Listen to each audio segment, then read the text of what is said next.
Hello, everyone. I'm Anthony Bullock, your host.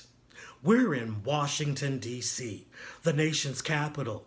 Today, I'll be sitting down and talking with executive chef Greg Lloyd and general manager Peter Kroll from La Diplomate, located in Logan Circle in the heart of Washington, D.C. I'm very eager to find out more about this Philadelphia-based restaurant company, very successful Philadelphia-based restaurant company that was established in 1995. Every day the lines stretch out the door to get into this restaurant.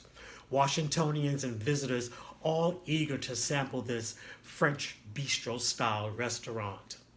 I can't wait to sample the steak frites, or the moule frites, or the steak tartare, and my favorite, the scallop crudo.